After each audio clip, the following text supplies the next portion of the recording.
Assalamualaikum warahmatullahi wabarakatuh. Perkenalkan, nama saya Deananda Putri. Saya di sini akan mempresentasikan metabolisme zat besi sebagai pemenuhan tugas mata kuliah metabolisme gizi mikro. Baik, dimulai saja. Yang pertama ada besi atau Fe. Zat besi ini merupakan mineral yang berperan penting dalam pembentukan hemoglobin dalam sel darah merah. Keberadaan dalam tubuh itu berkisaran sekitar 3-5 gram. Hal ini dipengaruhi oleh umur, jenis kelamin, status gizi, tingkat kesehatan, dan besarnya Fe yang tersimpan. Di sini terdapat gambar di mana produksi hemoglobin normal. Yang pertama Fe diserap membentuk eritrosit baru. Fe digunakan membentuk hemoglobin. Lalu oksigen terikat pada hemoglobin untuk diedarkan ke seluruh tubuh. Selanjutnya, zat besi tubuh ditemukan di dua protein pembawa oksigen, hemoglobin dalam darah, dalam sel darah merah, mioglobin di dalam sel otot. Di sini terdapat gambar struktur kimia gugus Fe.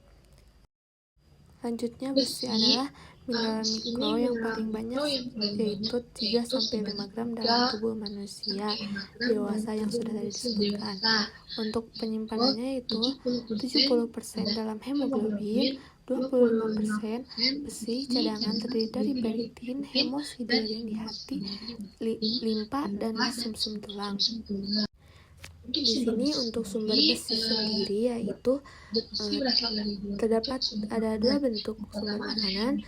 Yang pertama ada sumber heme, yaitu sumber hewani untuk daya serapnya yaitu 10-30%, dan lalu ada non heme, yaitu sumber sayuran untuk daya serapnya 2-10%. Di bawah terdapat tabel di mana terdapat bahan makanan yang mengandung Fe serta kandungannya. Di sini terdapat pada daging yang lebih banyak, yang paling banyak di antara yang lain sebanyak 23,8 mikrogram. Di sebelahnya ada gambar di mana sumber-sumber zat gizi besi untuk contoh sumber hewani dan contoh sumber nabati. Lalu, untuk kebutuhan zat besi, kebutuhan di dalam tubuh per hari dipengaruhi oleh kondisi fisiologis seperti menstruasi, kehamilan, menyusui, dan masa pertumbuhan. Lalu, bisa dilihat sendiri untuk kebutuhan zat besi ini, kita uraikan dari umur bayi sampai ibu menyusui. Untuk fungsi besi, yaitu yang pertama ada transportasi oksigen ke seluruh tubuh untuk menghasilkan energi. Lalu untuk pembentukan darah, selanjutnya ada katalis reaksi beta karoten menjadi vitamin A. Yang keempat ada respirasi sel. Lalu ada detoksifikasi dalam hati, ada penghilangan lipid dan darah sebagai metabolisme energi, lalu sebagai pembentukan hemoglobin protein yang bertugas mengangkut oksigen ke sel-sel tubuh. Yang terakhir, pembentukan hemoglobin protein yang mengangkut agar oksigen tersedia untuk kontraksi otot. Lalu selanjutnya ada metabolisme Fe.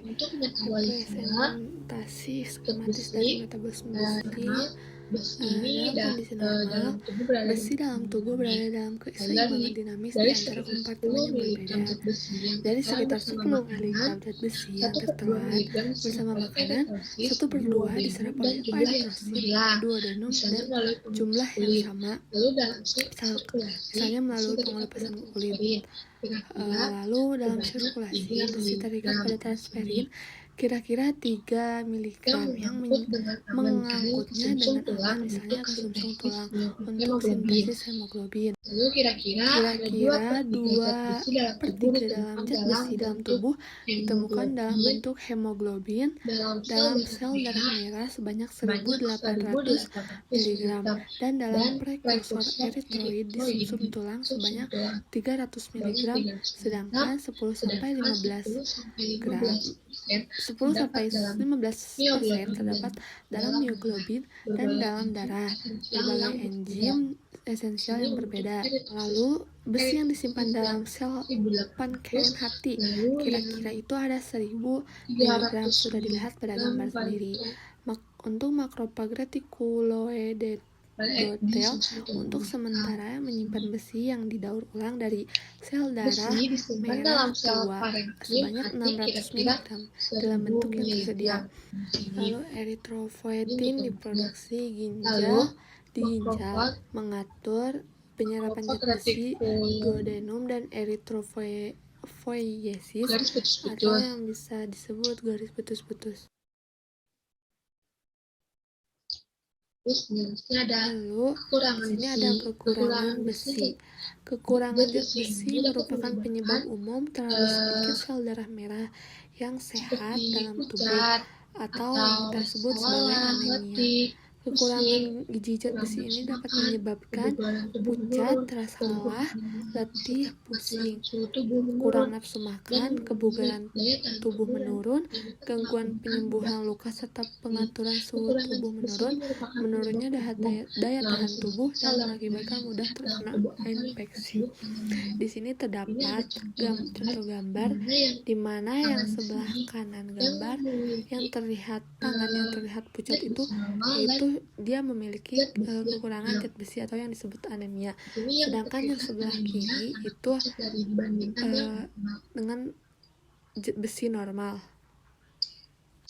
Lalu ada kelebihan besi.